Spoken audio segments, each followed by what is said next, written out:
Welcome to El Regnum channel. If you are new to this channel, please do not hesitate to click subscribe and hit the notification bell for you to be more updated of the coming videos.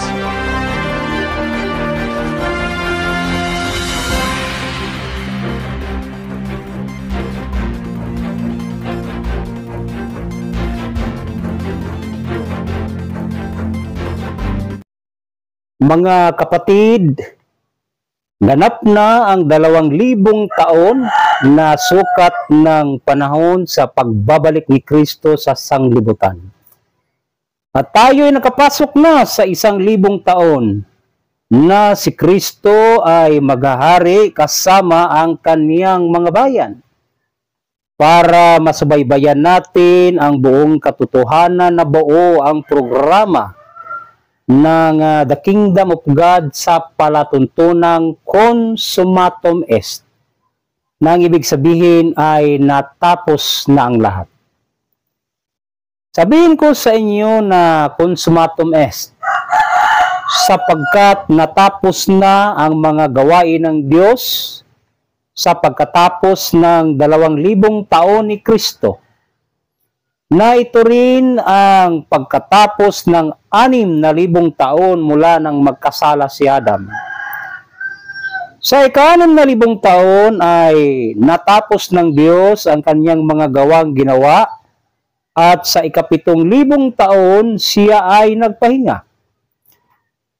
Gayon din sa pangalawang sanglinggo ay natapos na ang ika-6,000 taon, at tayo'y narito na sa ika-7,000 taon na kapahingahan ng Diyos.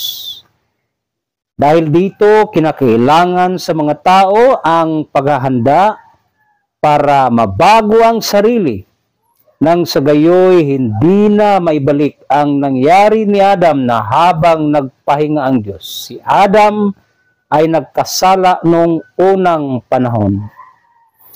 Ngayon ay naitatag na ang kaharian ng Diyos na handang papasukan ng mga taong nakasumpong ng katuwiran ng Diyos.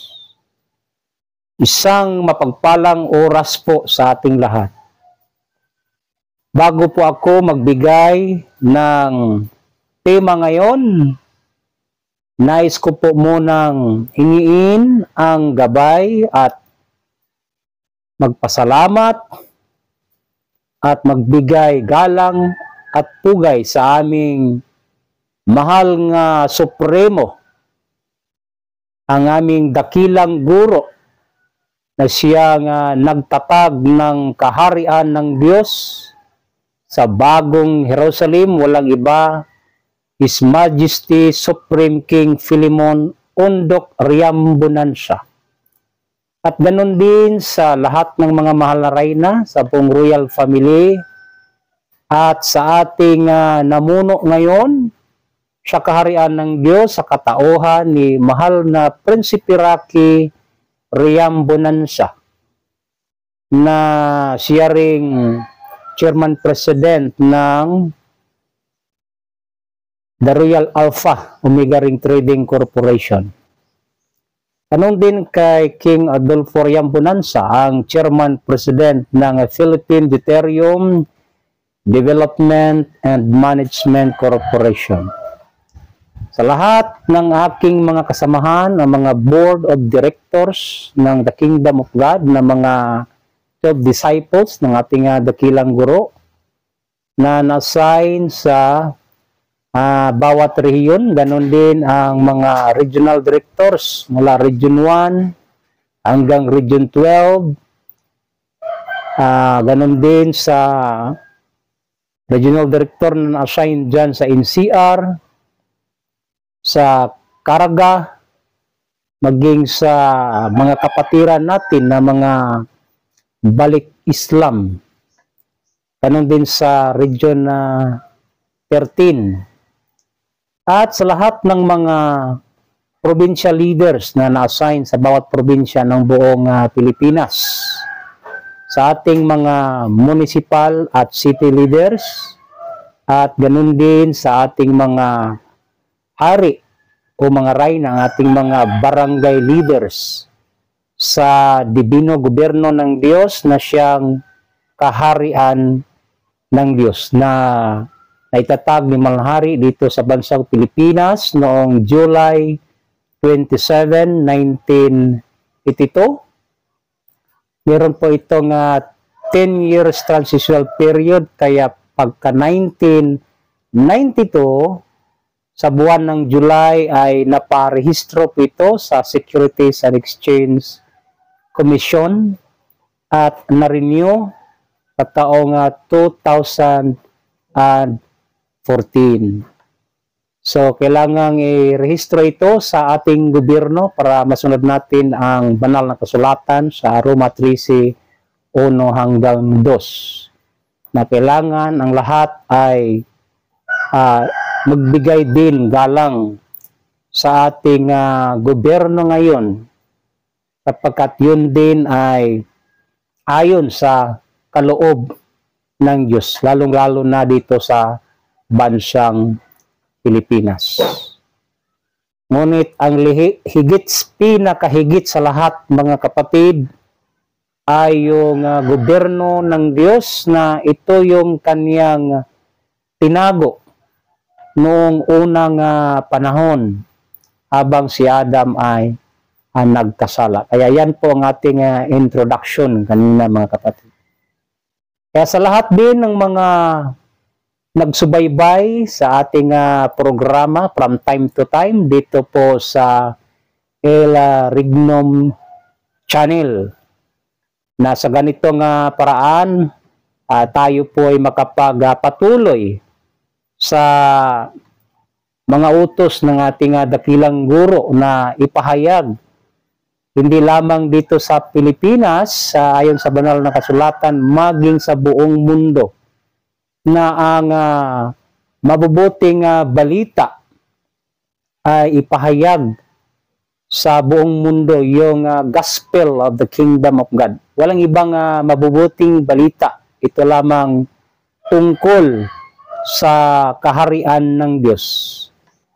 Bilang patutuo sa lahat ng mga tao, sa lahat ng mga bansa, para makilala ang isang bansa na hinirang ng Diyos, na binigyan ni Kristo ng kaharian.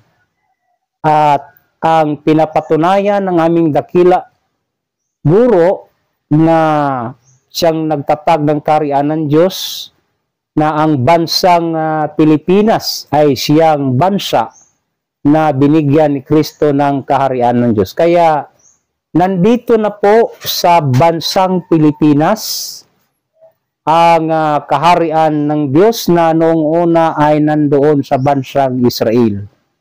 Ayan po ang tatalakayin natin, ang kasaysayan, ang mga kaganapan noon, at ang mga kaganapan sa darating na panahon na ayon sa mga propesiya ng Diyos, para masubaybayan natin palagi ang dakilang panukala o mga plano ng Diyos para sa kanyang sariling bayan, para sa mga banal na pinagkalooban niya ng mga hiwaga.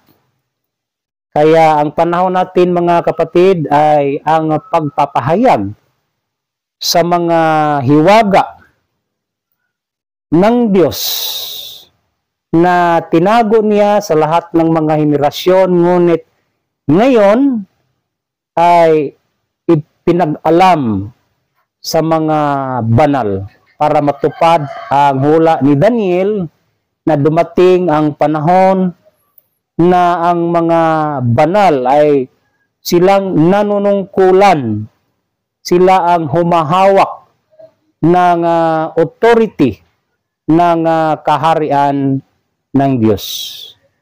Na unang-una ay dito yan sa buong bansang Pilipinas, hanggang makilala ang bansang Pilipinas sa buong mundo. So ganyan po ang mga maging talakayan natin sa kaorasang ito.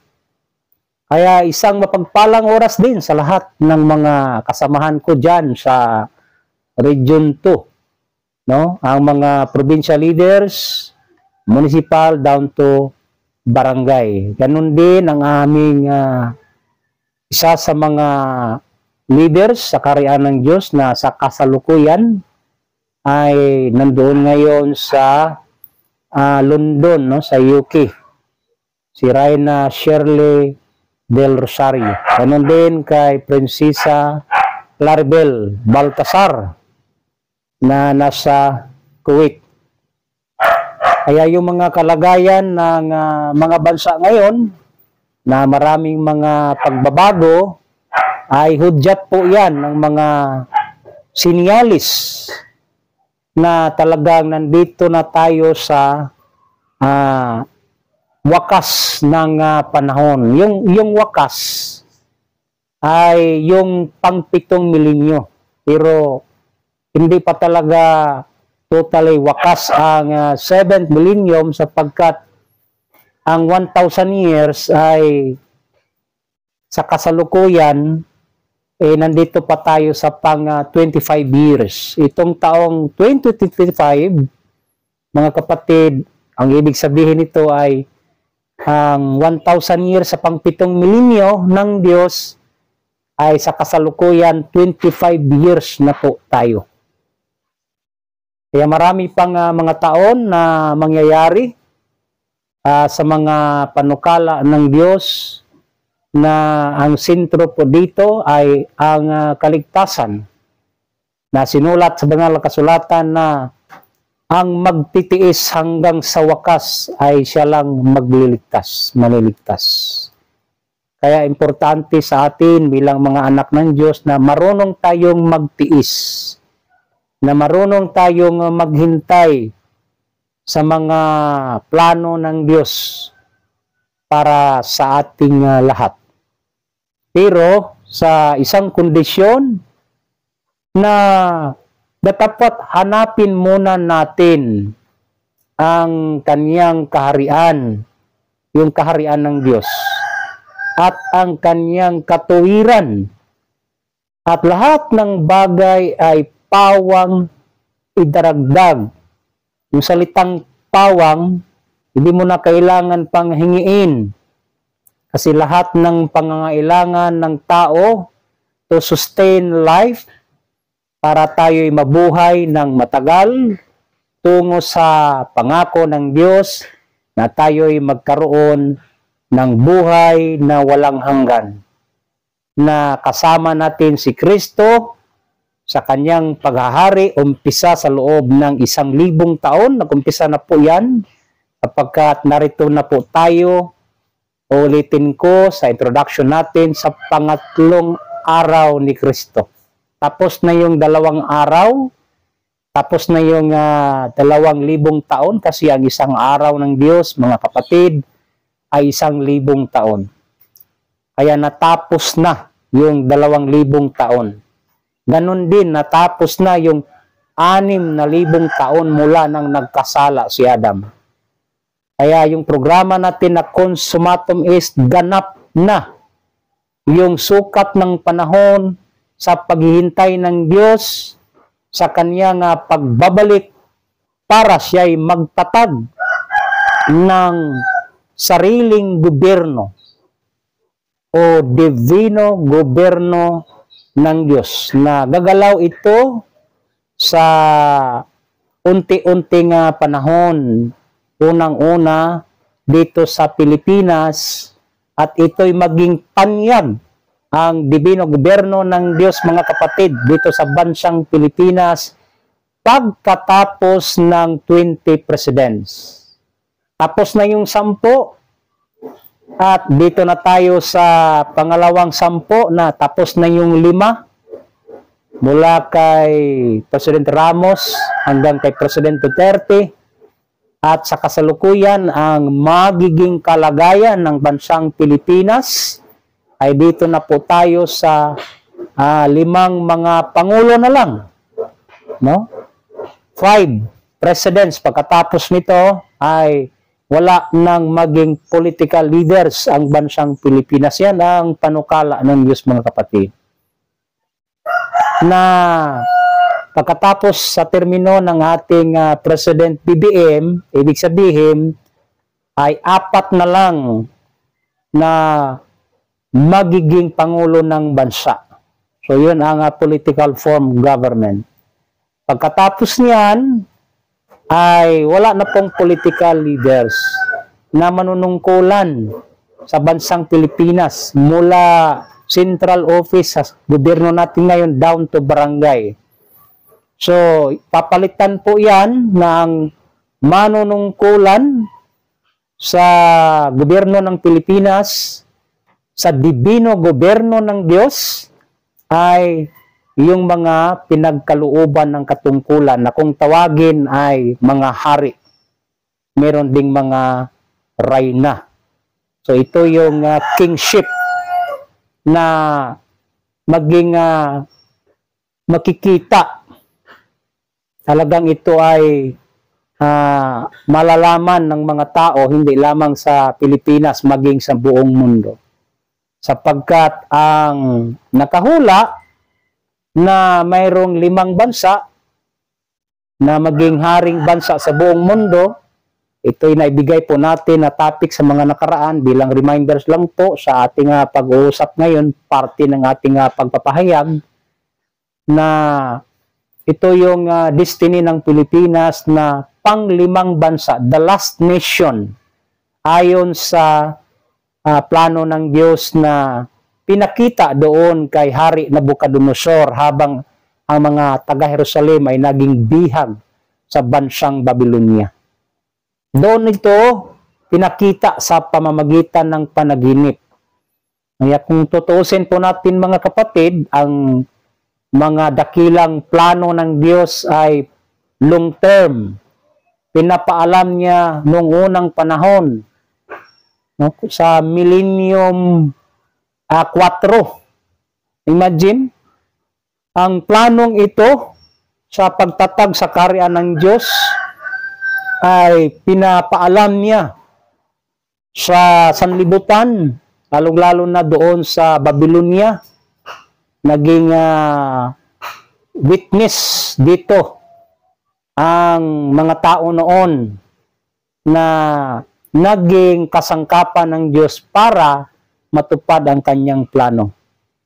Sa Millennium 4 in the year 606 BC pa po ito. Tayo ngayon ay nasa Millennium 7. So, 2,000 taon ang nakalipas. More than 2,000 years ago. Ang panukala ng Diyos na mayroong 5 bansa na magiging haring bansa sa buong mundo. So ulitin ko po, tapos na yung 4. Una, yung kaharian ng Babylonia. Pangalawa, kaharian ng Medo-Persia. Pangatlo, kaharian ng Gresya. Pang-4, kaharian ng Roma. At ang panglima, sentro ng istorya ng buong mundo, sapagkat nandito yung kanyang sentro sa pamumuno, ay ito na po ang bansang Pilipinas. Kaya pinapahayag po natin ito palagi sa pamamagitan ng mga radio program sa iba't ibang istasyon. At lalong-lalo na rin dito sa social media, ma-Facebook man o ma-YouTube, para masubaybayan din ang ating mga kapwa Pilipino sa gitna ng pagtitiis natin ngayon dahil sa kahirapan. Temporary lang po ang lahat ng iyan. Kaya tawirin po natin ng ilang panahon na hindi naman ito magtatagal. Yung kahirapan ng bansa, mga kapatid, sasabihin ko sa inyo, hindi na po ito magtatagal, kaya kunting tiis na lang. Lalong-lalo na yung mga palaging nagtatanong kung kumusta na ang tungkol sa deuterium.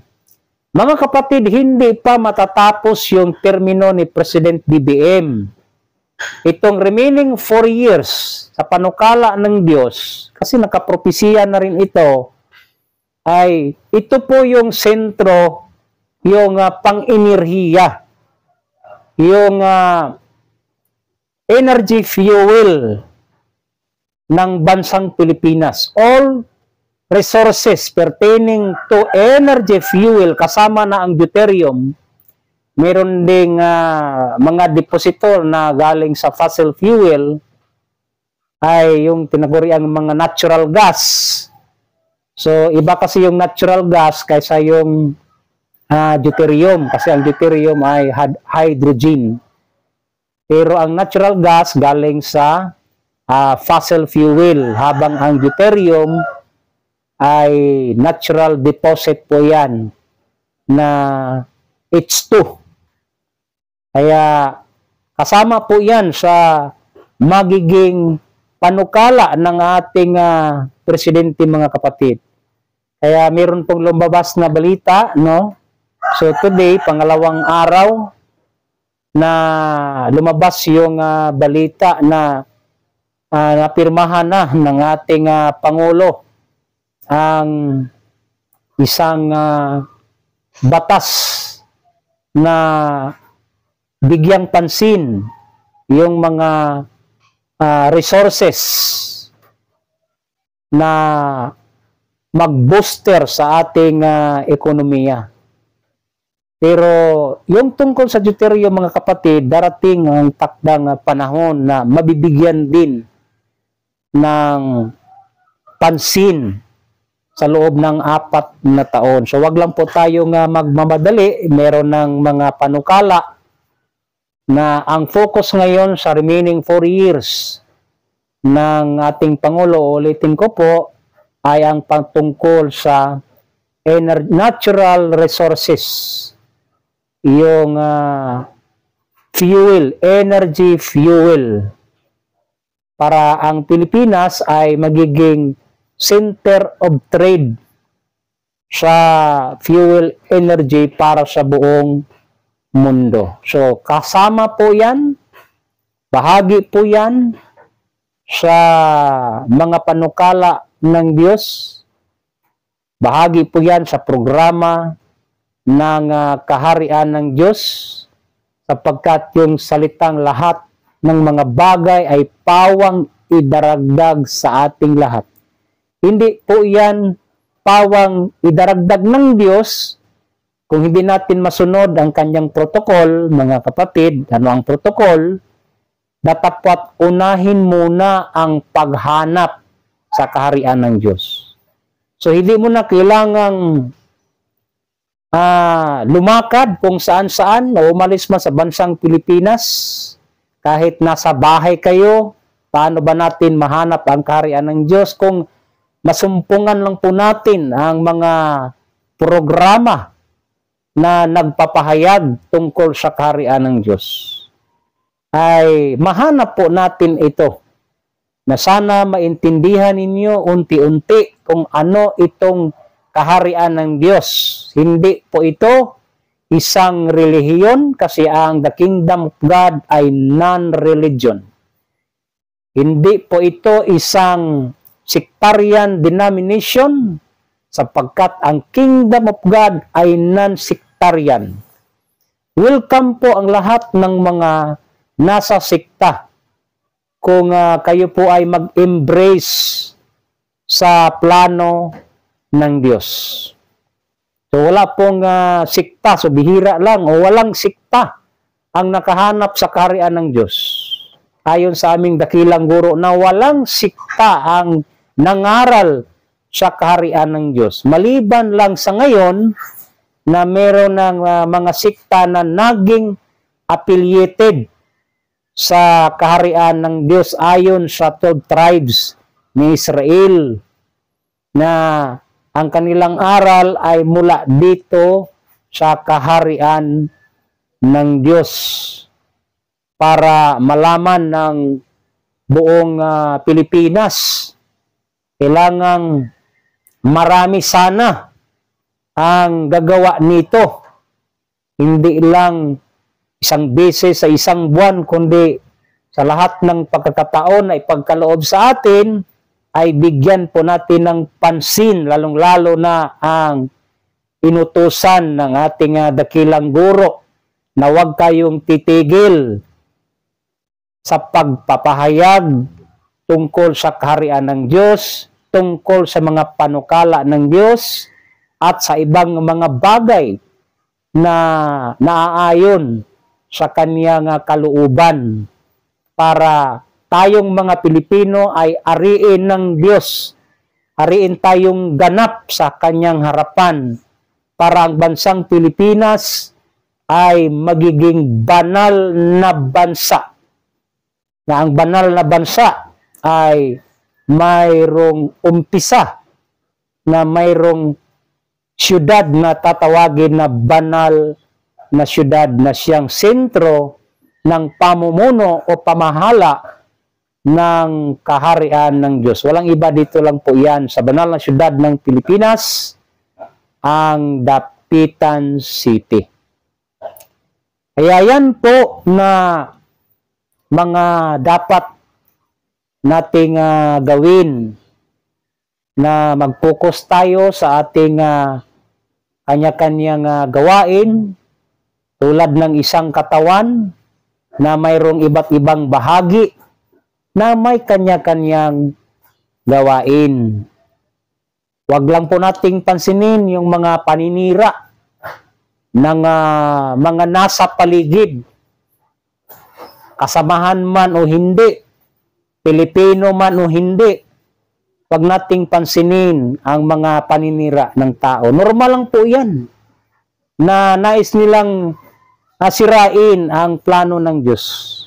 Kahit sa kalagayan ng ating Panginoong Hesukristo noon, siya ay nangaral sa bawat lungsod, sa lahat ng dako doon, sapagkat sinabi niya na kailangan ipangaral ko ang tungkol sa kaharian ng Diyos sa lahat ng bayan, sapagkat sa ganito ay sinugo ako.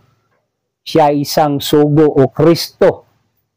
Ganun din ang pagbigay ng kautusan ng ating Panginoong Hesukristo doon sa kanyang mga alagad na ipangaral ninyo ang kaharian ng Diyos.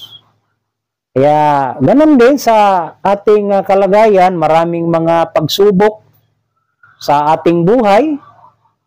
Sinabi ni Kristo na ang pagsubok ay nasa loob lang ng tahanan, na wala sa labas. Kung gaano ba tayo katatag, gaano ba tayo mananatili sa ating pinanghahawakan, sa ating mga natutunan.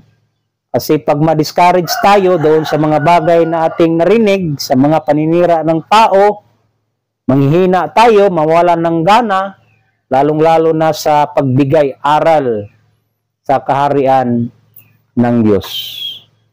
Hanggang binigyan tayo ng magandang kalusugan, malinaw na kaisipan, mga pagkakataon tulad sa ganitong oras, tayo magpapasalamat sa Diyos na tayo ay naging bahagi ng Kanyang katawan, na ang ulo ay si Kristo. Tayo ay naging sangkap sa Kanyang katawan para tayo ay maging sakdal, sa ikakasakdal ng katawan ni Kristo.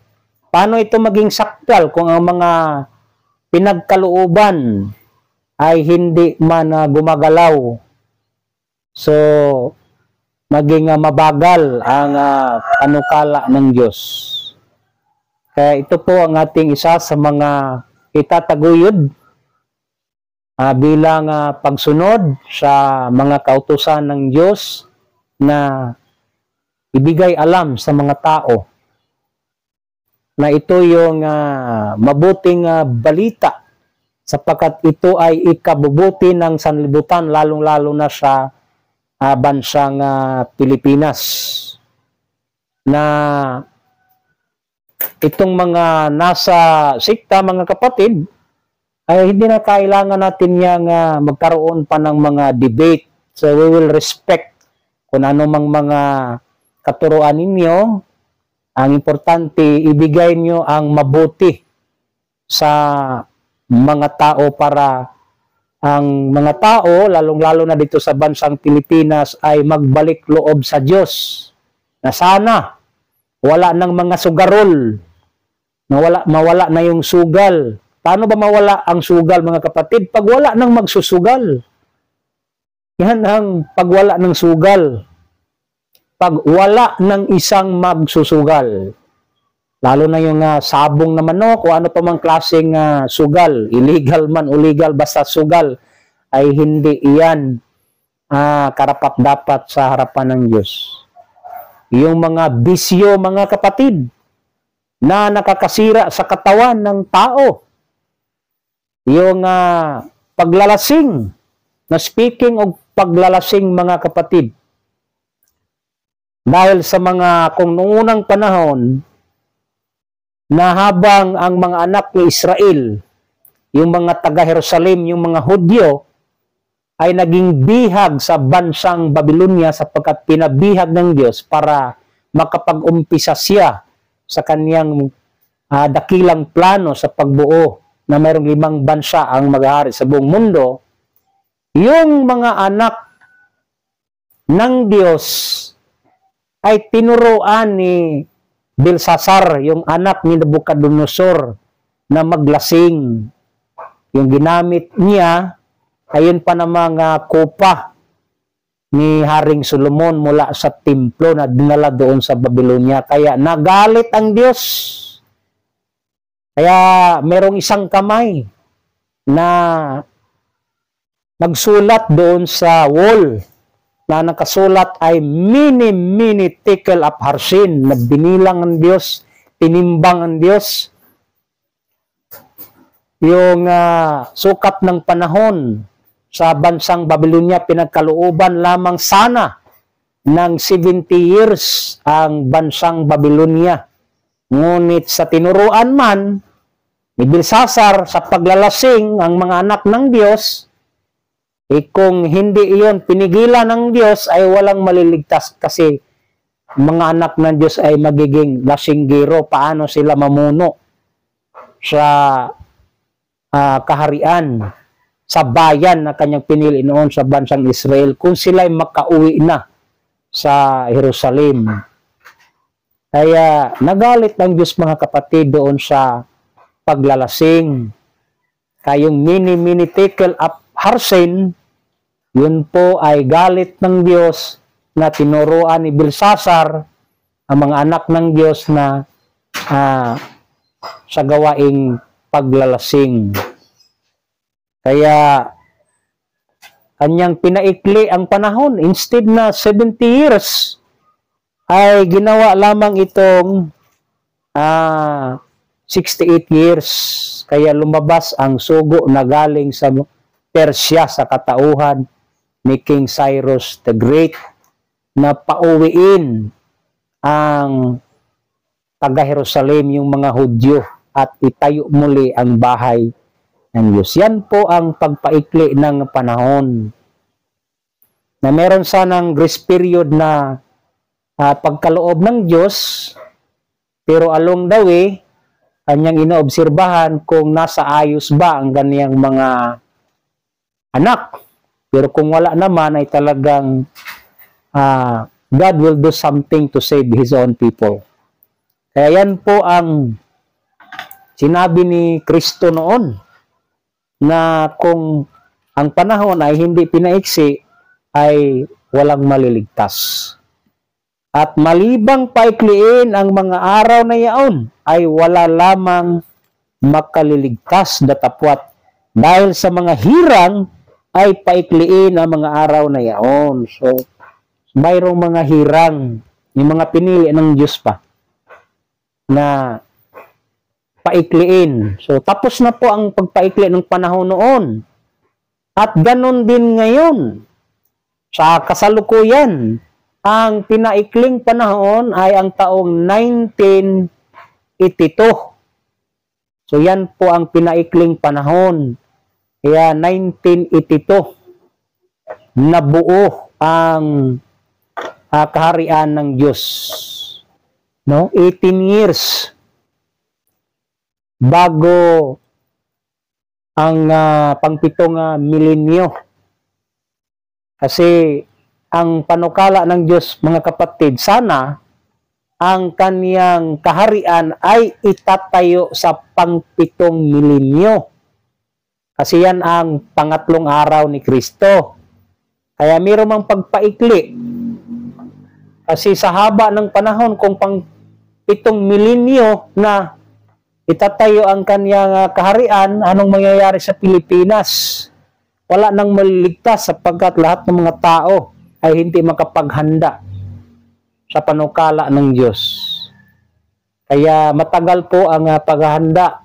Pinaikli ang panahon para matatag ang kaharian ng Diyos, para maging aware ang mga anak ng Diyos na ang kaharian ayon sa palagi ng ating mga magulang na dinadasal yung paghingi sa kaharian ng Diyos. Na thy kingdom come. Kaya yung prayer na yan na pinagkaloob sa atin ng ating Panginoong Hesukristo noon ay binigyan na po ng katuparan. Yung thy kingdom come ay yung sukat ng panahon ay pinagkaloob sa bansang Pilipinas sa taong 1523. Ngunit ang pagtatag nito, ayon sa hula ni Daniel na ang Diyos sa langit ay magtatag ng isang kaharian na walang wakas. Ito na po yun. Walang ibang appointed time. Yung right time ng Diyos pinagkaloob sa tao sa pamamagitan ng aming mahal na Supremo, mahal na Hari, Philemon Undok Riam Bonanza. Siya ang sugo dito sa Pilipinas para matatag ang kaharian ng Diyos. Anong taon? 1982 sa July 27. Kaya meron itong period na 40 years na ipaalam sa mga tao bago ito mag-implement ng mga programa, bago mag-umpisa ang divino gobyerno ng Diyos. Pinapaalam niya sa loob ng 40 years. Kaya ang paggalaw sa isang gobyerno ng Diyos ay nag-umpisa po ito sa July 27, 2022. Ngayon ay 2025 na. Kaya ang pag-umpisa po nito ay hinahanap po natin yung mga tinakda, yung mga tao na manunungkulan din sa kaharian ng Diyos para sa kaganapan sa mga plano ng Diyos, mga kapatid, na matagal na po itong hinula. So, paano ba hinula? Ito po yun, na hanggang sa ang matanda sa mga araw ay dumating at ang kahatulan ay ibinigay sa mga banal ng kataas-taasan at ang panahoy dumating na, inari ng mga banal ang kaharian. Kaya mapalad po ang mga banal. Kaya subaybayan lang natin ang programang ito para yung mga bagay na hindi pa natin naintindihan na ukol sa kaharian ng Diyos ay unti-unti po nating maintindihan. Kung hindi man natin ito maintindihan sa isang pakikinig, sa palagi nating pakikinig sa programa, ay mabubuksan ang ating kaisipan.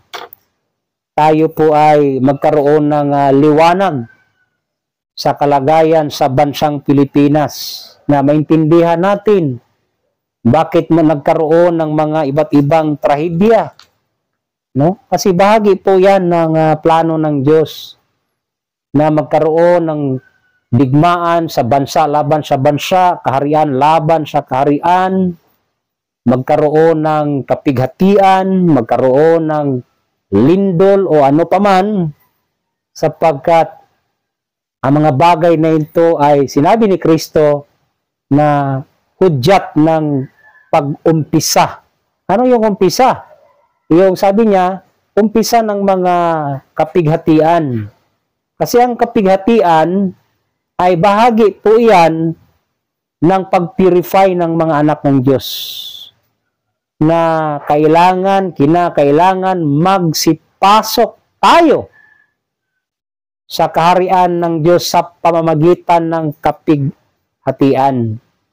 Kasi yung 1/3 na iiwan ng Diyos, 2/3 ay mamamatay, mawawala sa daigdig, 1/3 lang ang maiiwan, dadalhin o dadalisayin pa yan ng Diyos, dadalhin sa apoy na kanyang dalisayin na parang ginto at parang pilak para tayo ay tatawag sa kanyang pangalan.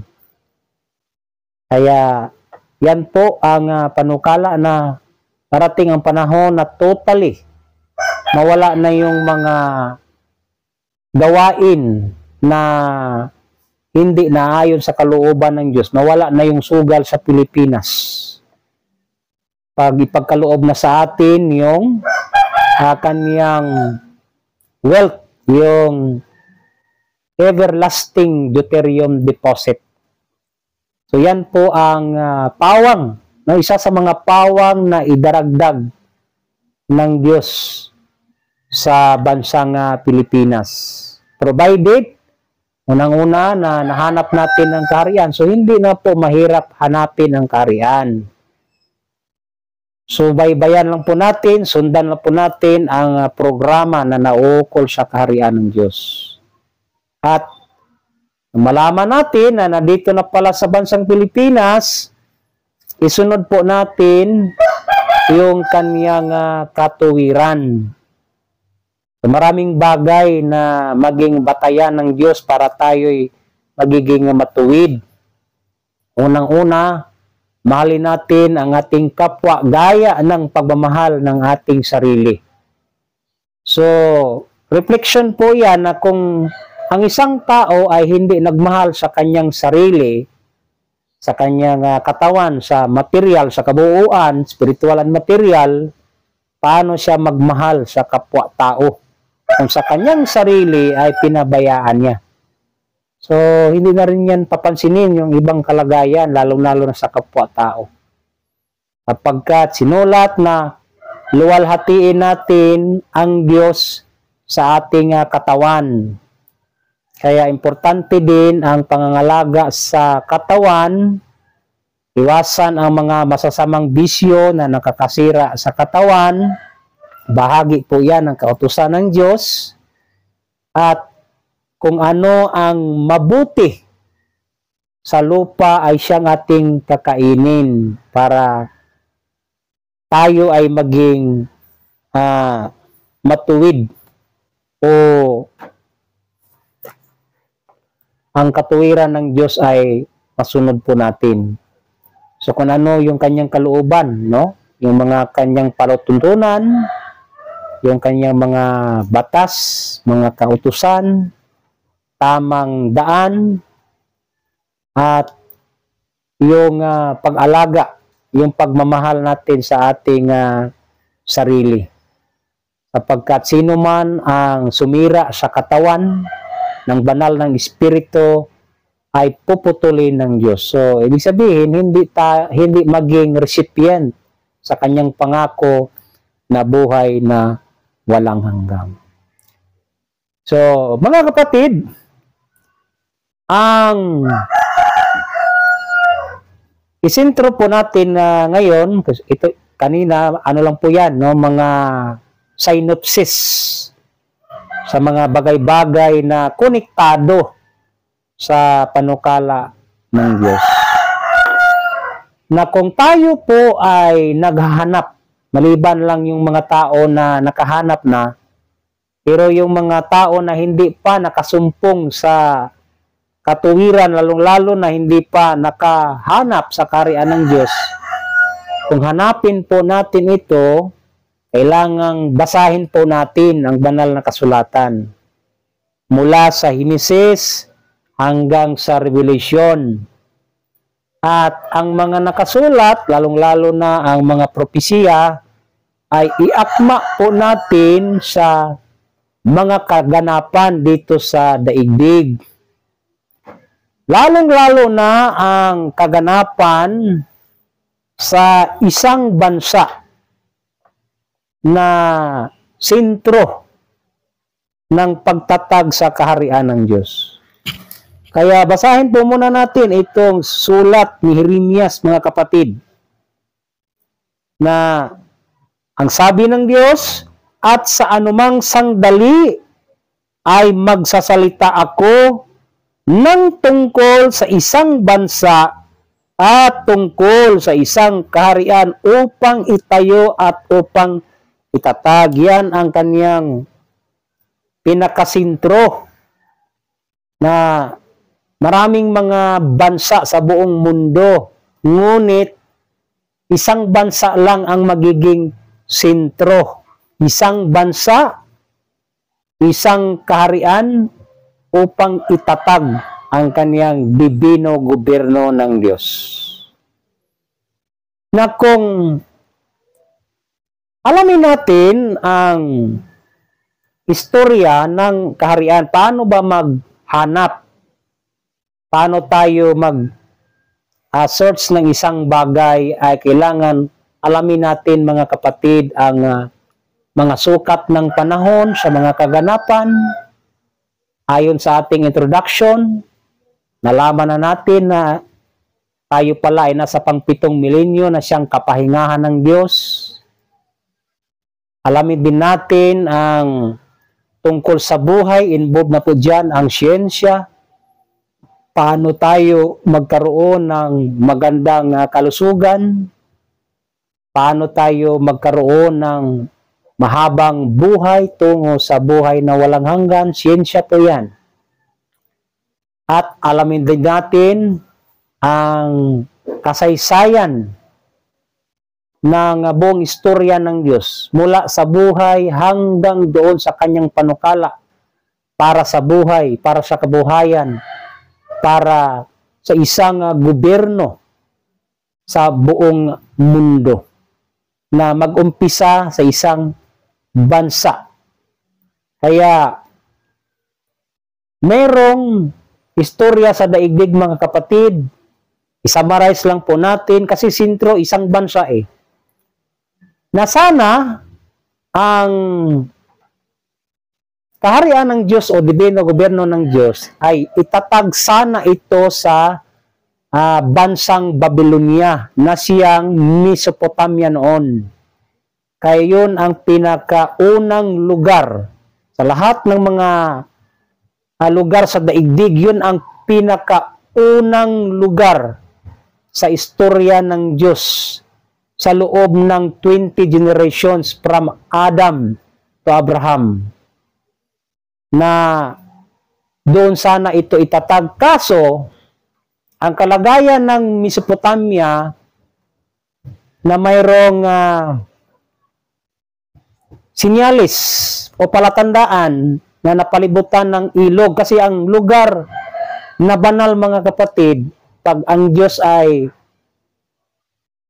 gagawin ang isang lugar o bansa na maging sentro ng kanyang istorya, maglagay din siya ng palatandaan.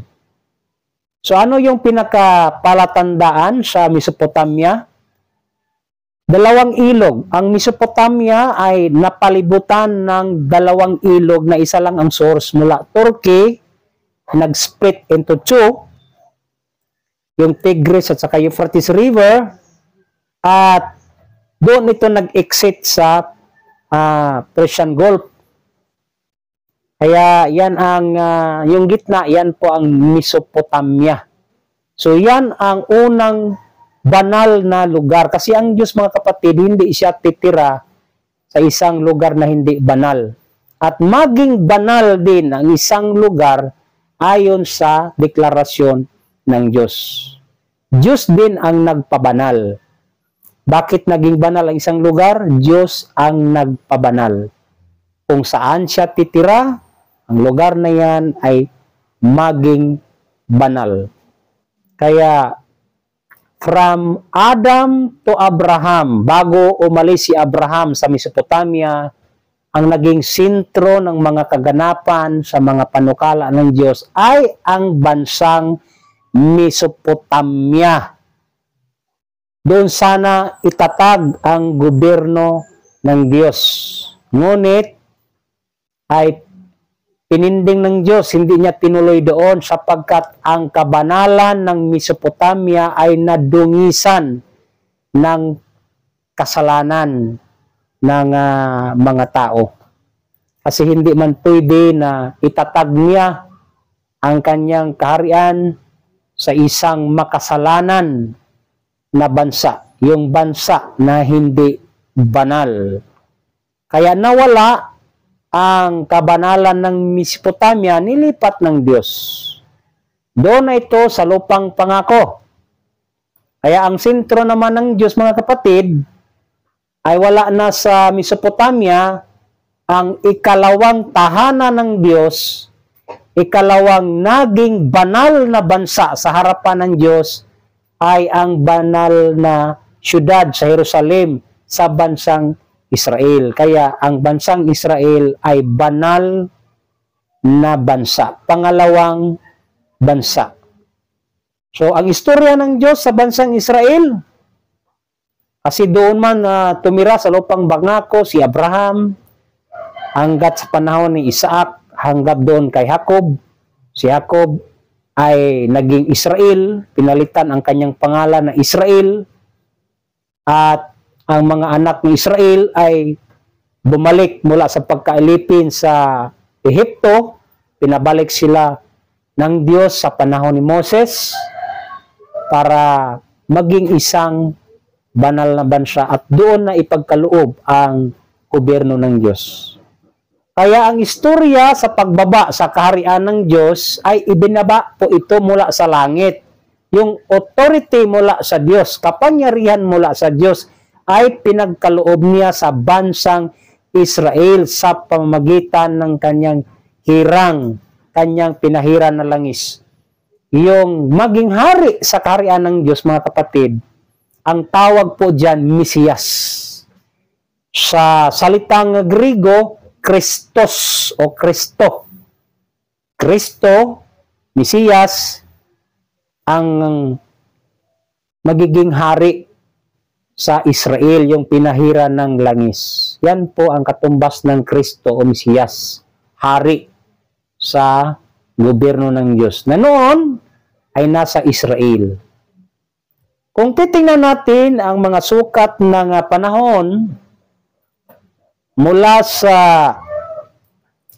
Millennium 3, ang istorya ng Israel, mga kapatid, sentro ng kanyang panggobyerno o kaharian ng Diyos ay mula sa Millennium 3 hanggang sa Millennium 4.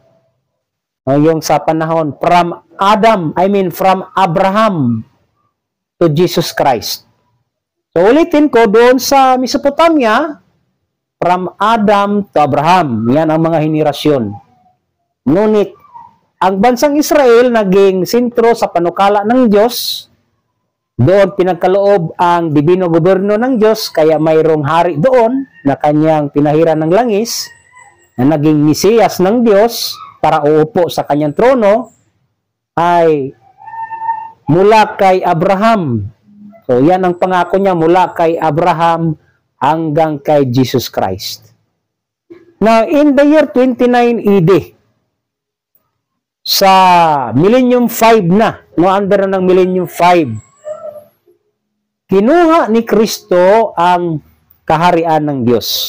Kasi habang siya nangaral sa kaharian ng Diyos, walang naniwala sa Kanya. Kaya ito ang naging bunga sa pagtakwil ng mga Hudyo sa isang hari na nangaral ng kaharian ng Diyos. Ito po sa sulat ni San Mateo, No? So basahin po natin. Unang-una, yung pangaral ni Kristo. No, ano ang kaniyang aral sa Lucas 4:43? Datapat sinabi niya sa kanila, dapat namang ipangaral ko sa mga ibang bayan sa buong bansang Israel ang mabubuting balita ng kaharian ng Diyos sapagkat sa ganito ay sinuga ko. Ngunit meron bang naniwala sa kanya? Walang naniwala sa kanya. Hindi tumanggap ang mga Hudyo na siya yung hari na magtataguyod muli sa trono ni David na doon sa Jerusalem. Kaya ito ang kanyang sinabi. Sinabi nila sa kanila. No? Sinabi sa kanila ni Jesus, kailanman bagay hindi ninyo nabasa sa mga kasulatan ang batong itinakwil nang nangagtayo ng gusali. Sino yung bato? Sa 1 Corinto 10:4, ang bato ay si Kristo. Sino yung nagtakwil sa kanya? Yung mga leaders din doon. Yung mga iskriba, parisiyo, yung mga saserdote at ibang mga leaders doon ang nagtakwil sa kanya. Na siya rin ginawang pangulo sa panulok. Ito'y mula sa Panginoon, yung bato ay mula sa Panginoon, sugo ng Diyos, pinadala sa Israel, hari ng Israel, at ito'y kagilagilala sa harap ng ating mga mata. Kaya maraming miracles ang ginawa ni Kristo. Ngunit ganun pa man, hindi naniwala ang mga tao. So ano ang kanyang final words? Kaya nga sinabi ko sa inyo, aalisin sa inyo ang kaharian ng Diyos at ibibigay sa isang bansa na nagkakabunga. Now, pagkatapos sa salita na yan, na aalisin sa inyo ang kaharian ng Diyos, yung mga tao doon sa Jerusalem, yung mga Hudyo, inalisan ng kaharian, hindi naman physical na yung bagay doon na inalis ni Kristo, kasi ang kaharian ng Diyos sa kabuuan ay kapangyarihan ng Diyos. Yung kapangyarihan ng Diyos na siyang kaharian ng Diyos ang inalis ni Kristo doon sa Jerusalem mula sa bansang Israel. Kasi bansa man ang kanyang kinuhaan, bansang Israel, ay ang binigyan din mga kapatid ay isang bansa. Kaya napakalinaw.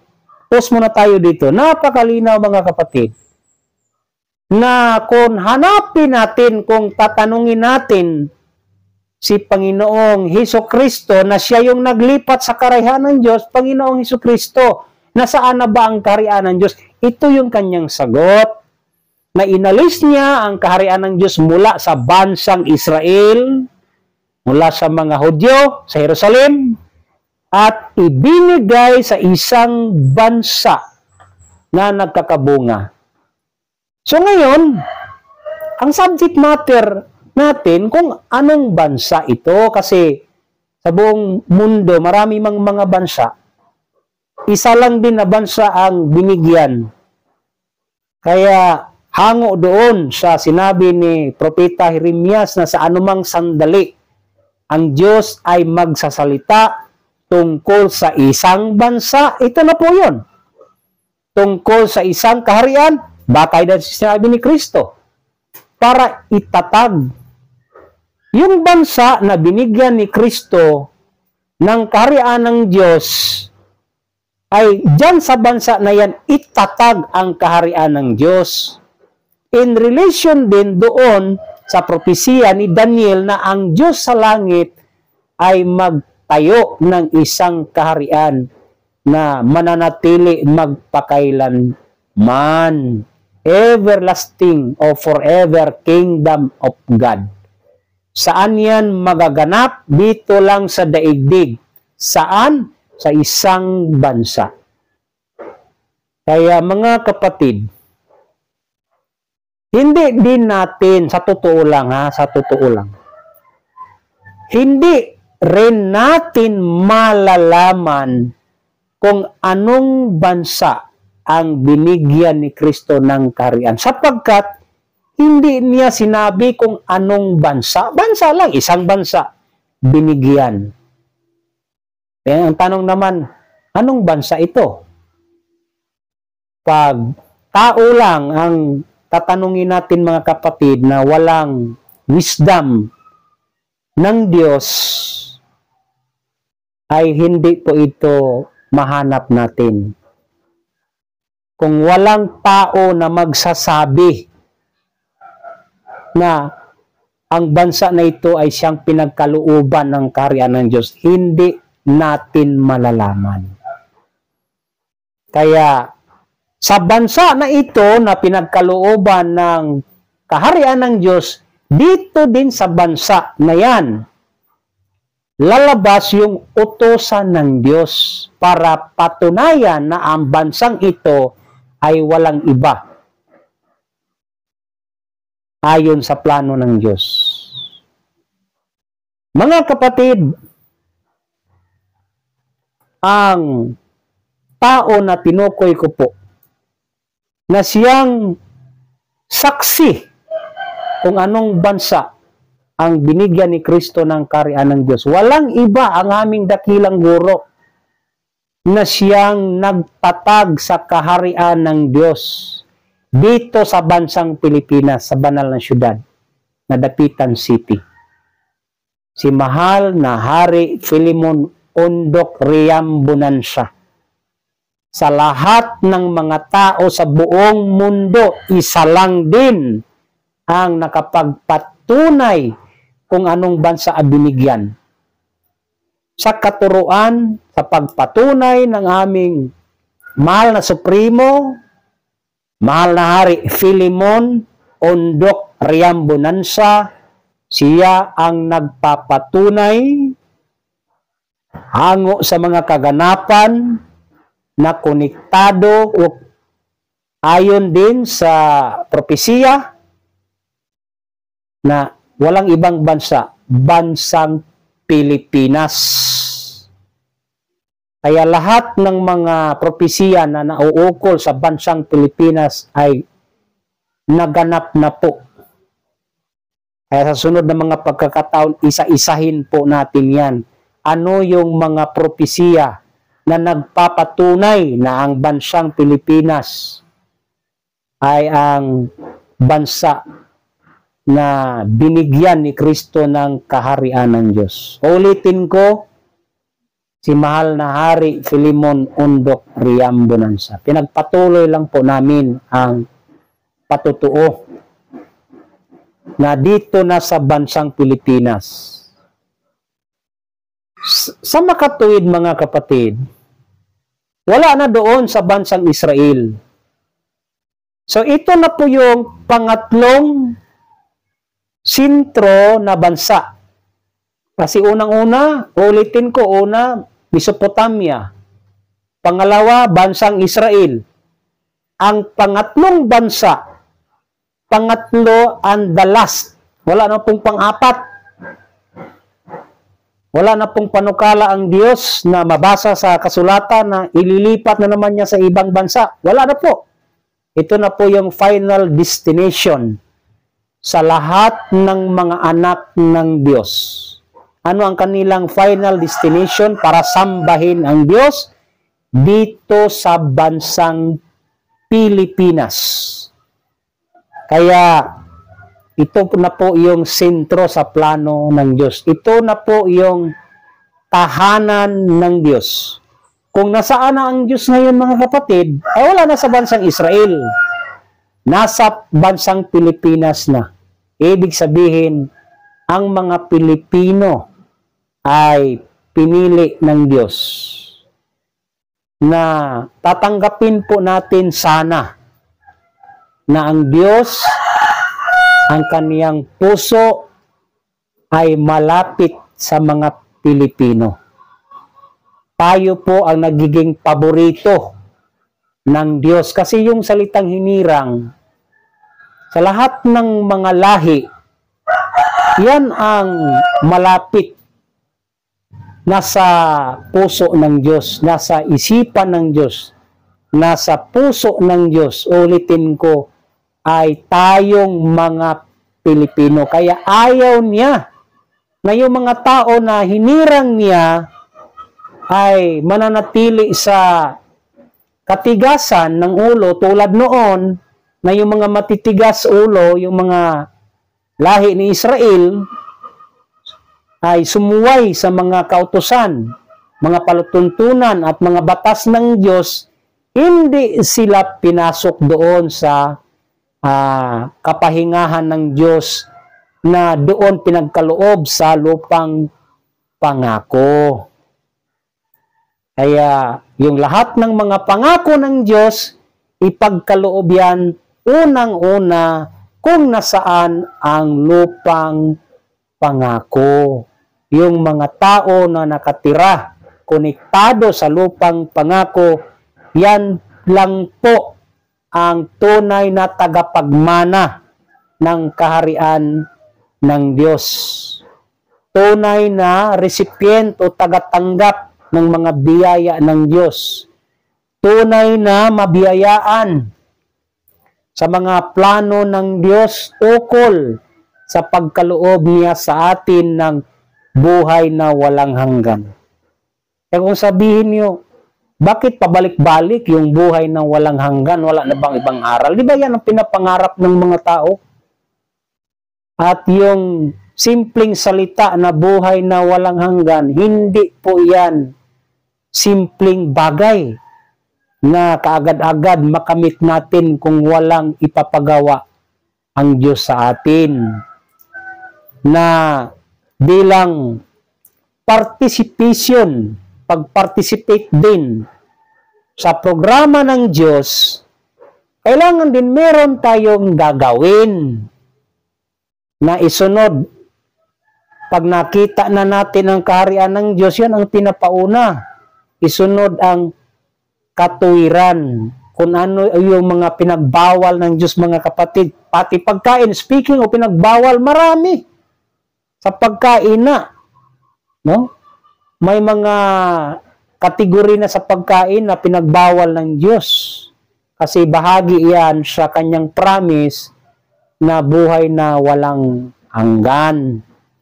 Kaya yung salvation o kaligtasan, it is something to act for or to work for. Dapat din nating gagawin ng isang bagay.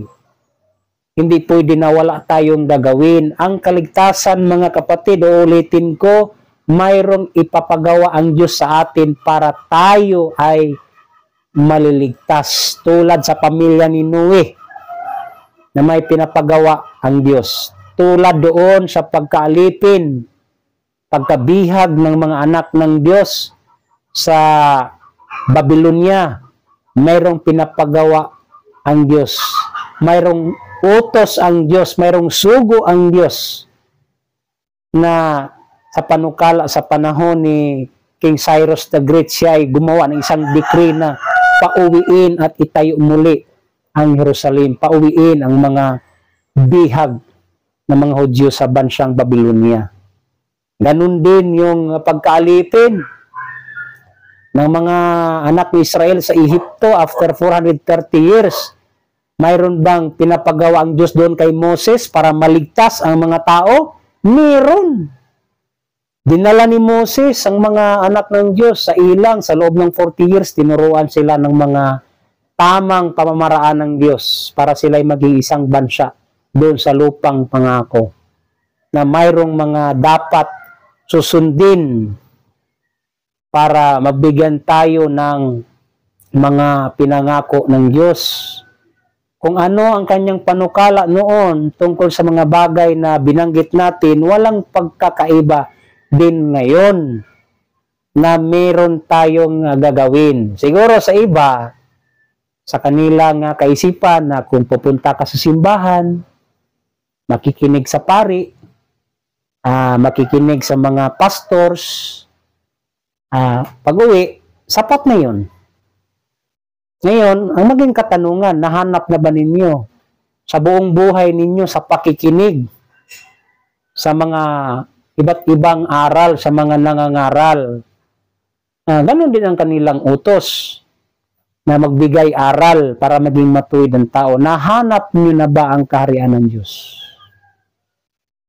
Kung nahanap na ninyo, dahil sa kanilang pagbabalita, magkatulad ba tayo ng paniniwala na sa aral ng kaharian ng Diyos sa katuruan ng aming dakilang guro, Mahalari Filimon Undok Riabunansa, na ang bansang Pilipinas, ito yung binigyan ni Kristo ng kaharian ng Diyos. Sinabi ba yan sa inyong mga pastors? Maging sa inyong pari? No? So, hindi naman tayo naninira. So, wala namang siraan dito. Yung kung ano laba ang katotohanan. Kaya yung mga tao na sa akala nila, hawak na nila buong katotohanan, marami pong batikos na nabasa namin sa inyong mga komento. No? Bago lang kayo nakinig sa kaharian ng Diyos, hindi nyo tinapos yung pagbigay namin ng pagpapahayag, ilang introduction pa lang, mag-comment na agad. Anong klaseng kulto ito? Sus Mariusip naman. No? Ang tingin nyo sa amin, kulto? Yung nangaral ng katotohanan? Ano yung mga panukala ng Diyos para ikaw na nagsabi na kulto ay maliwanagan sana ang inyong kaisipan na masama ka doon sa pagkalooban ng Diyos at hindi ka doon masama na ang mga anak sana ng kaharian ng Diyos ay pawang itatapon sa labas. So lahat ng mga tao na naninira ng walang batayan sa aral, pangaral ng kaharian ng Diyos, lalong-lalo na yung mga nagsabi na kami ay bagong salta na kulto, sasabihin namin sa inyo, ideklara namin ngayon na kayo ay walang bahagi sa mga panukala ng Diyos. Mga anak, nasanak kayo ng kaharian ng Diyos sapagkat kayo ay nandito sa Pilipinas. Ito yung magiging hukom sa inyo. Babasahin ko yung hukom, mga kapatid. Para yung mga panay paninira ay masisira na rin. Kung ano yung mga salita ninyo sa paninira sa aral ng Diyos, ito rin ang ibabalik namin sa inyo. Na kayo ay magiging katuparan sa salita ni Kristo. Mateo chapter 8 verse 11 hanggang 12. Ito yung magiging hukom ninyo. At sinabi ko sa inyo, yung mga tao, na marami ang magsisipanggaling sa silanganan at sa kalunuran at magsisiopong kasama ni Abraham at ni Isaac at ni Jacob sa kaharian ng langit. Saan yan? Sa lupang pangako sa bansang Pilipinas. Dito yan, magaganap sa Pilipinas.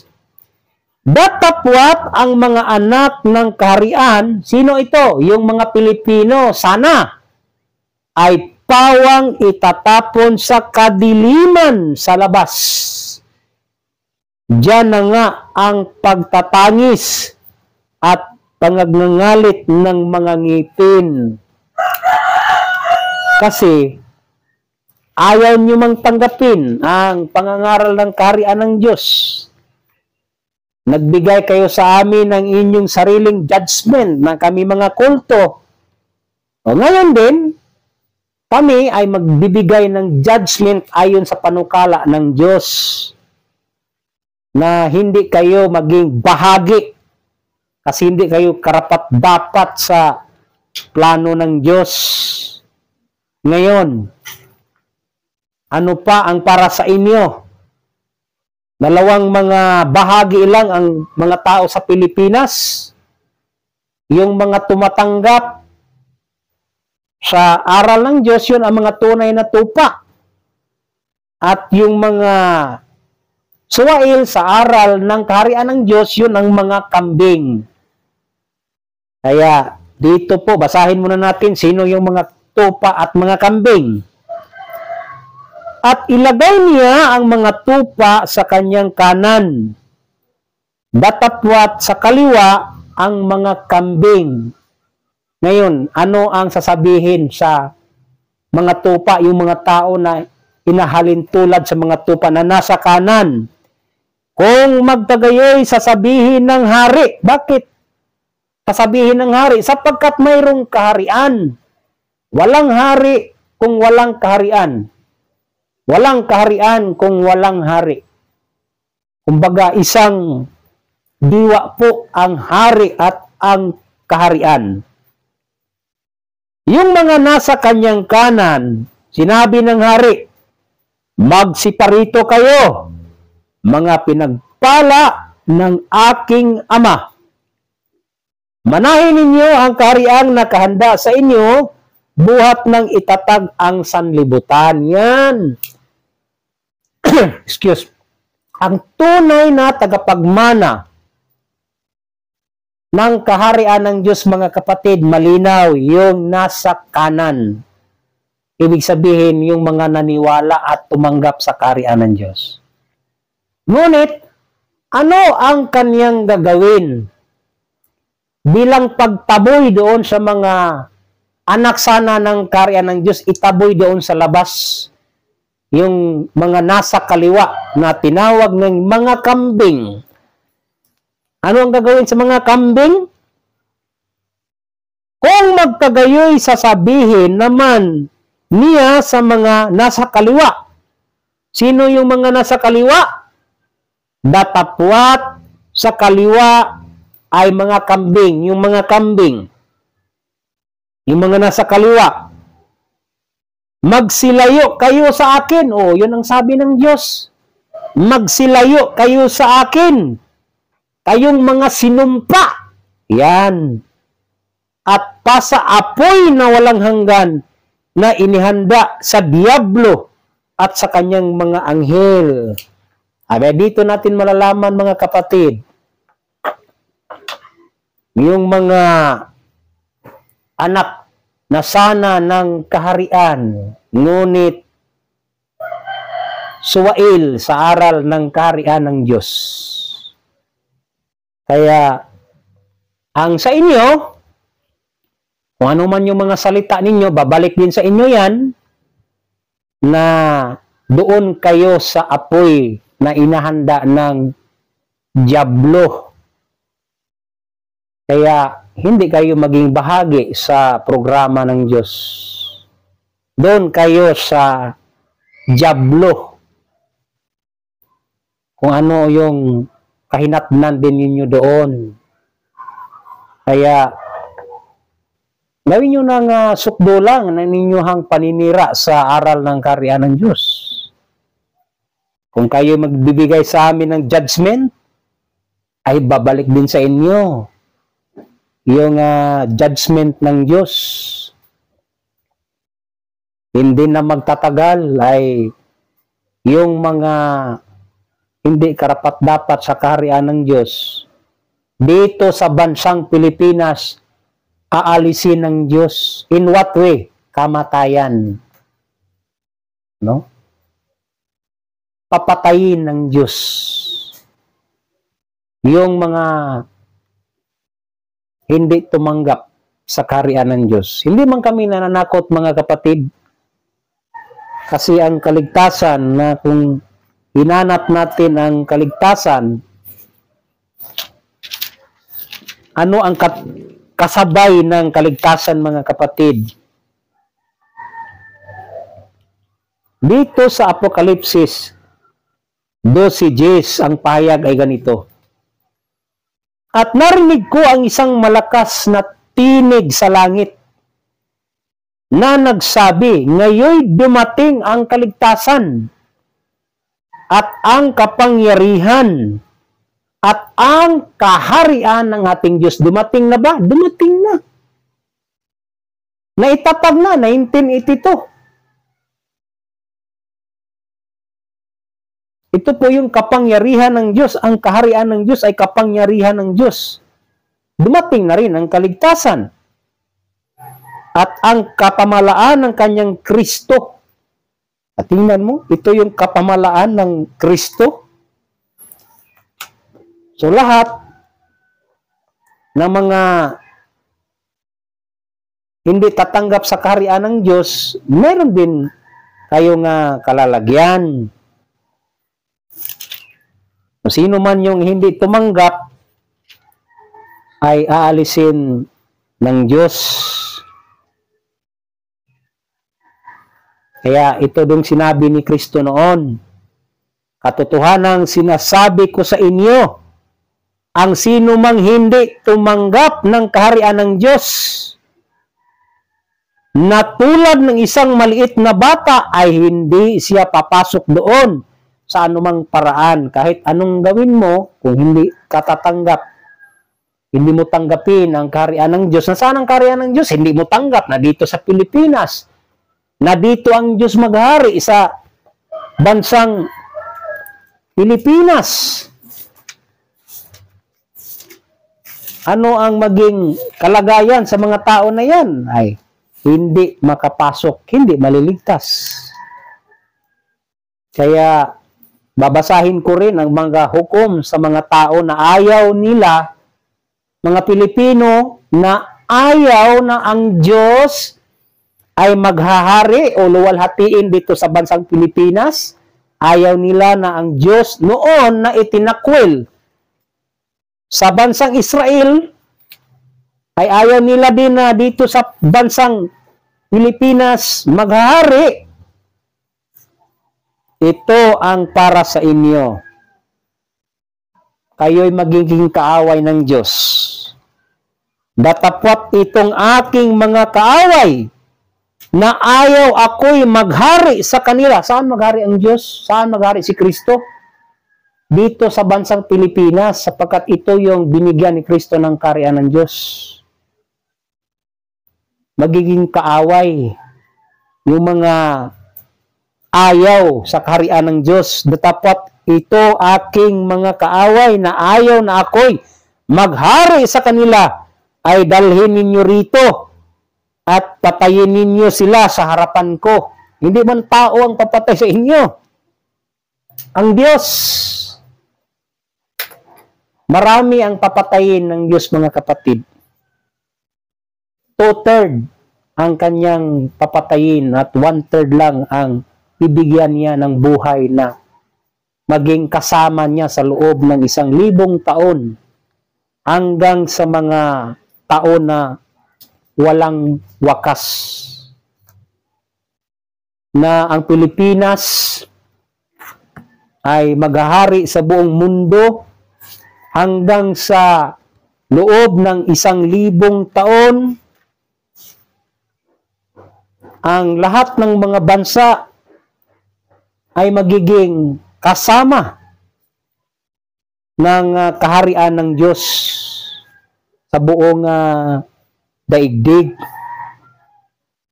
bilang kanyang panukala na sinabi, at kumihip ang ikapitong anghel at nagkaroon ng malakas na tinig sa langit. Bakit malakas? Kasi maraming makarinig. Social media yan.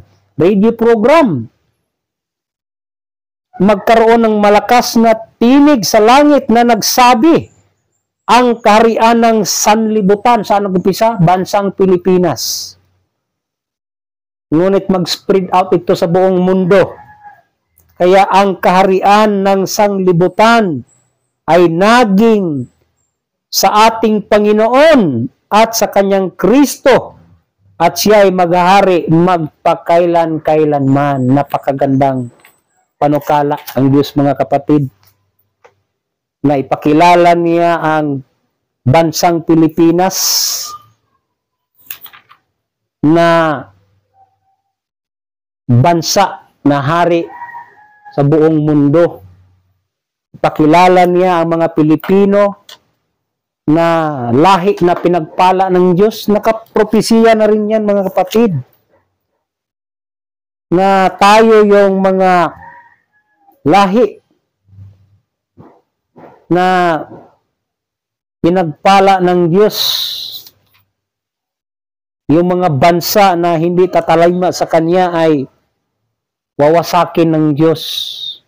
Kaya maraming trahedya ang darating sa mga bansa na walang Diyos.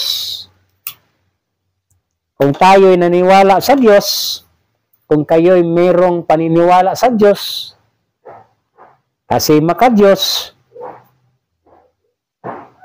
bakit hindi nyo katanggap-tanggap ang pangangaral sa kaharian ng Diyos tulad sa ginawa ni Kristo noon? Kaya sinabi ng mga tao na nakinig sa Kanya, kami mga anak ni Abraham, ang aming ama ay Diyos. Kaya sinabi ni Kristo, kung kayo mga anak ng Diyos, bakit hindi nyo ako tanggap? Bakit hindi sila naniwala sa aral ni Kristo noon sa bansang Israel sa Jerusalem? Nangaral siya sa patungkol sa kaharian ng Diyos, pero hindi tanyag sa pamamagitan ng mga talinghaga kasi alam niya na hindi tatanggapin siya bilang hari sa bansang Israel. Nangako ang Kristo na siya'y babalik upang maging hukom. Kasi ang katumbas ng hukom, mga kapatid, hari yan. Paano ba magbigay ang Diyos ng Kanyang hukom? Basahin din natin ang kasulatan, mga kapatid, kung paano ang Diyos magbigay ng Kanyang hukom. Kaya dito po tayo, no, sa mga awit. Ano ang sabi dito sa chapter 72? Ibigay mo sa hari ang iyong mga kahatulan, o Diyos. Paano ang Diyos magbigay ng kahatulan sa sanlibutan, mga kapatid? Ano ang maging pattern? Sabi dito, ibigay mo sa hari ang iyong mga kahatulan, o Diyos. Yung hari ang pagkalooban ng kahatulan ng Diyos para sa mga tao. Ano pa? At ang iyong katuwiran sa anak na lalaki ng hari. Kaya hanapin natin, mga kapatid, kung sino yung anak na lalaki ng hari para magkaroon din tayo ng katuwiran na mula sa Diyos. Kung alam natin, kung kilalanin natin ang anak na lalaki ng hari, sapagkat yan po ay ang katumbas ng kaniyang sanga. Ang sanga po yan. Yung anak na lalaki ng hari, mga kapatid, yan po ang kaniyang sanga na magpapatuloy sa kaniyang gawain, lalong-lalo na ang pagpapatupad sa mga plano ng Diyos sa pamamagitan ng kaniyang kaharian. Ito na po yun, yung kaharian ng Diyos. Yung dibino gobyerno ng Diyos na ngayon ay nahanap po namin yung mga itinakda ng Diyos sa bawat barangay. Na sa isang barangay ay isa lang din na pipiliin ng Diyos. Isa lang yung hinirang sa isang barangay na maging hari sa barangay. Mayroon din, isa lang din ang pipiliin ng Diyos, yung itinagda lang na susunod sa protocol ng dibino gobyerno ng Diyos na siya yung maghari sa lungsod o municipality, ganun din sa city. At itong probinsya ay hinati sa mga provincial leaders. So mayroong mailagay din, isa lang din sa maghawak ng mga 5 bayan, na tawag po dyan ay provincial leader.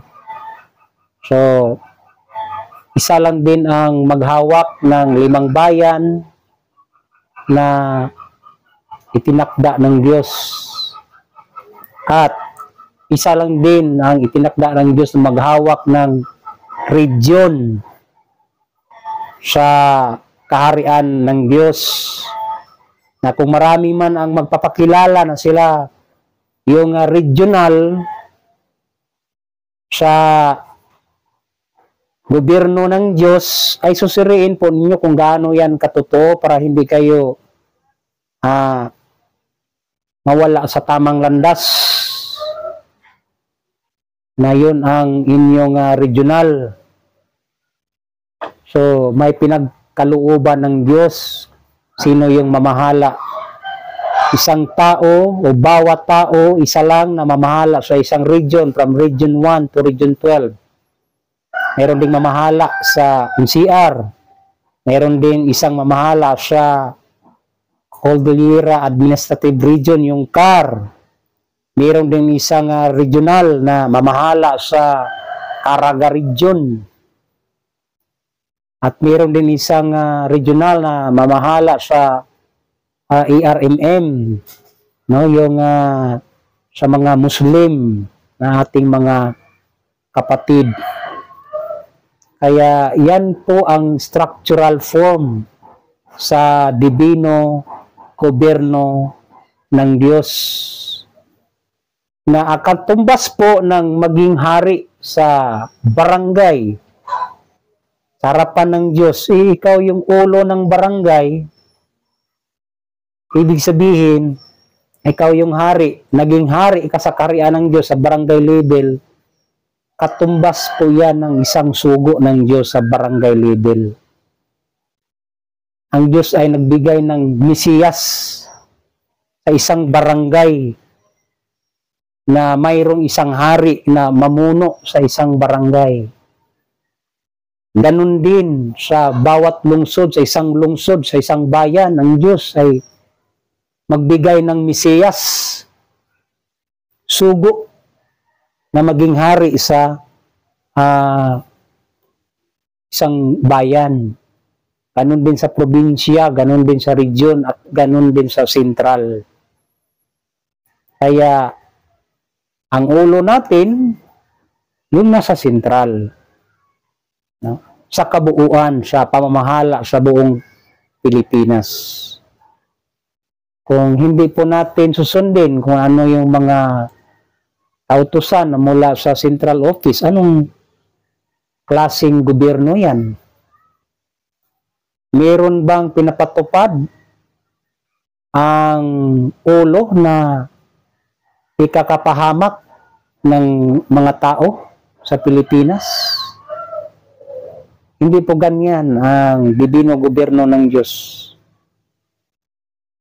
Kaya ang Diyos ay magdikta sa tao na kanyang pinapaupo. Ang kanyang katuwiran batay sa binasa natin mga kapatid ay doon sa anak ng lalaki ng hari. Na ang katuwiran ng Diyos, ang kahatulan, binigay niya kay Haring David. Ang katuwiran, pinagkaloob niya doon kay Solomon, anak na lalaki ng hari. Yun ang pattern. Ganun din doon kay Haring Solomon, yung kanyang anak, tinawag na anak na lalaki ng hari, anak na lalaki ni Haring Solomon. Yun ang naging tagapagmana sa trono. Ganon din sana si Panginoong Hesukristo. Para masunod niya yung pattern, siya ay anak ni David, kaya nagkaroon ng pagtatalo noon. Paano siya naging anak ni David? Sa pamagitan ng saling lahi. Sapagkat si Jesus ay isang Hudyo. And the first na Jewish king ay si David, yung pinakaama sa hari na Hudyo ay si David. Kaya si Si Jesus Christ, ang prophesied sana sa kanya ay magtataguyod muli sa trono ni David. Pero hindi ibig sabihin na naging failure yung prophecy na itataguyod ni Kristo sa katauhan ni Jesus ang trono ni David. Ang kaganapan mo yan ay dito sa bansang Pilipinas. Yung Kristo na itinakwil sa bansang Israel ay ang kanyang diwa dito po sa bansang Pilipinas lalabas sa tamang panahon na malalaman din unti-unti ng mga tao. Kaya hindi na po mahirap hanapin, mga kapatid, ang kaharian ng Diyos sapagkat pinapangaral po ito ng aming dakilang guro, no? Mahal na Hari Filimon Undok Riambonanza. Kaya sa mga susunod na mga pagkakataon ay isa-isahin po natin, mga kapatid, yung mga kaganapan ng mga hula na ang ginamit na kasangkapan ng Diyos dito sa bansang Pilipinas ay ang mga pangulo. Yung destiny ng Pilipinas ay 20 presidents lang po ito. Pagkatapos ng 20 na matatapos sa year 2052 ay wala ng political leader sa bansang Pilipinas. Ang mamuno ay ang mga hari na. Para ang Pilipinas sa unti-unting panahon makilala sa buong mundo na haring bansa. Kaya marami ang mga pamamaraan ng Diyos paano makilala ang bansang Pilipinas na haring bansa. Unang-una sa wisdom. Sa mga talento, sa iba't ibang larangan, hawakan ng mga Pilipino. Lahat ng mga pinakamagaling sa larangan ng sports at ibang mga talents, hahawakan ng mga Pilipino. Yung pinaka matalinong tao sa buong mundo, lalabas dito sa Pilipinas. Sapagkat dito ipagkaloob ang wisdom ng Diyos. Hindi lang knowledge, no? Wisdom, hindi na kailangan pag-aralan. Kusa itong gagalaw sa utak ng tao para gagawin ang isang bagay na sa iba napakahirap, ngunit sa tao na pinagkalooban ng wisdom, napakadali lang. So, ganyan makilala ang Pilipinas sa wisdom ng Diyos. Lalong-lalo na dito sa kaharian ng Diyos. Makilala ang Pilipinas na pinakamayamang bansa. Ito yung magiging paraiso ng Diyos. Kasi yung paraiso na noon ay naparam na sa Eden, dito ma-regain, ma-restore sa bansang Pilipinas. Yan rin ang isa sa mga pagpatunay ng ating pambansang bayani. Sa kaharian ng Diyos, siya ay Kristo, si Dr. Jose P. Rizal. Kristo po yan. Para sa panukala sa kaharian ng Diyos. Yung last farewell niya, yung mi ultimo adios, sinabi niya, adios patria adorada, región del sol querida, perla del mar de oriente, nuestro perdido Eden. Binanggit ni Dr. Jose Rizal na ang Pilipinas ay Eden, our Eden lost, nuestro perdido Eden. Yung salitang Eden pertaining to paradise. Kaya ang Pilipinas, pagdating ng araw sa programa ng Divino Gobyerno ng Diyos, ay magiging paraisong bansa. Pinakamagandang bansa. Kung ano man yung mga bansa na pinakamaganda ngayon na makikita natin sa iba't ibang bansa, pagdating ng panahon, wala nang hihigit pa sa kagandahan ng Pilipinas. No? Hindi tao ang magpaganda sa Pilipinas, yung sariling kaisipan ng tao, kundi yung panukala ng Diyos, gamit ang wisdom ng Diyos kung paano pagandahin ang Pilipinas. Ito yung pinakamayamang bansa. Bakit pinakamayamang bansa? Hawak o pagmayari ng bansang Pilipinas ang pinakamaraming ginto sa buong daigdig. Hawak sa Pilipinas yung deuterium na hindi maubos-ubos, everlasting deuterium. Kaya dito sa Pilipinas, ang everlasting kingdom of God.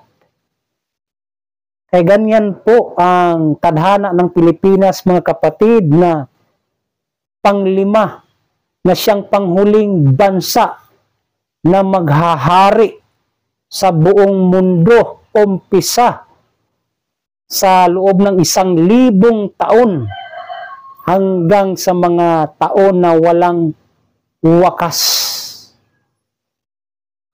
Kaya dito din sa bansang Pilipinas ang mga pamamaraan ng Diyos kung paano mabuhay ang tao, na mabuhay tayo ng 500 years old to 1,000 years old tungo sa buhay na walang hanggan. Gamit pa rin ang wisdom ng Diyos sa pamamagitan ng siyensya, na wisdom na ang gagalaw kung paano mabuhay ang mga anak ng Diyos na hindi natatanda. Sinabi po ito sa propesya ng aming dakilang guro na kahit yung edad ng tao na 100 years old, 200 years old, 500 years old, ibabalik tayo sa kabataan na 35 years young, na hindi tayo mukhang matanda, hindi rin mukhang bata, yung average young look na 35 years. Kasi ito yung plano ng Diyos, no, tungkol sa ating buhay, mga kapatid. Hindi lang buhay na walang hanggan. Dito sa Job, no, 33, 25, na yung katawan natin ay mag-undergo ng changes. No? Job 33, 25 at 25.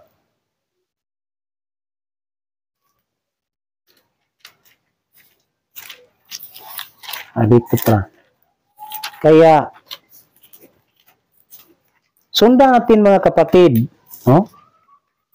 Kung ano ang mga plano ng Diyos. Napakaganda yung mga plano ng Diyos para sa atin, no? Sa 33, 25. Ito na po yung panukala ng Diyos, mga kapatid, no? Tungkol naman ito sa ating laman, no? So ito po yung sabi mula sa Diyos. Ang kanyang laman ay magiging sariwa kaysa laman ng isang bata. Siya'y bumabalik sa mga kaarawan ng kanyang kabataan. Pangako ng Diyos po yan. Na yung mga tumatanda ay mag-rejuvenate. No? So, scientific process po yan, through scientific basis.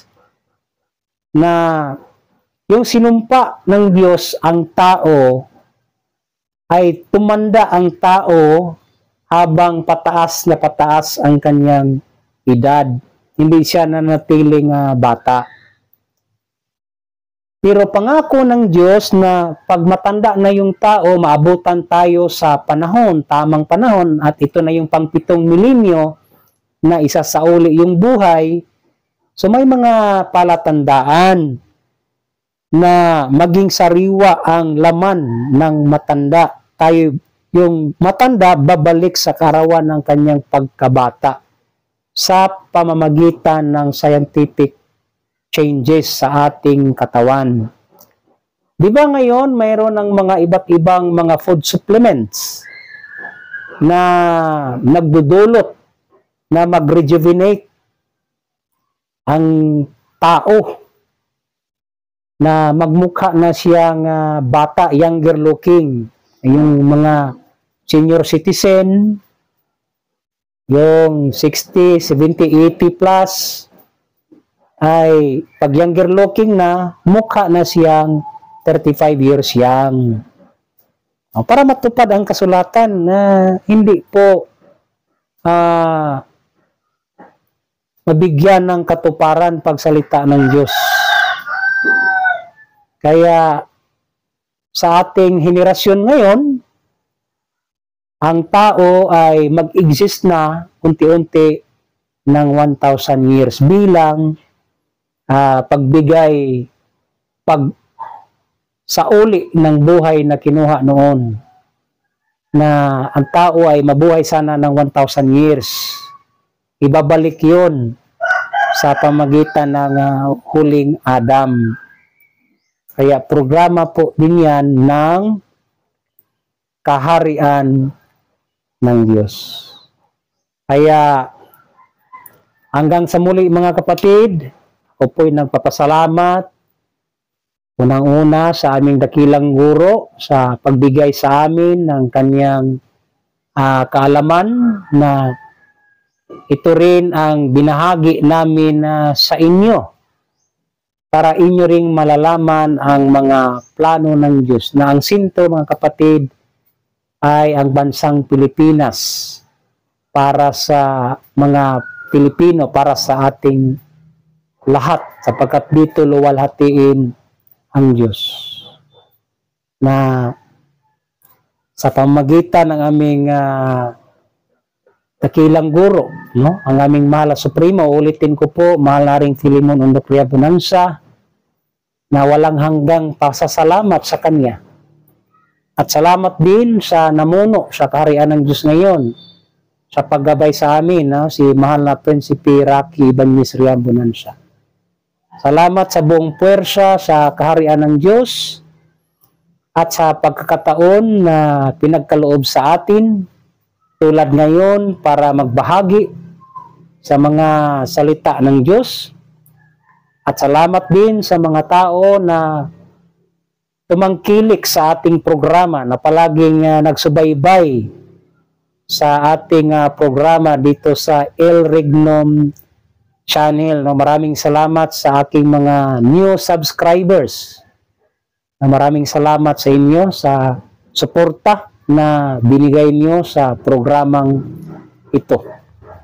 Na dahil sa inyo, para sa inyo ay nabuo ang programa ng Diyos.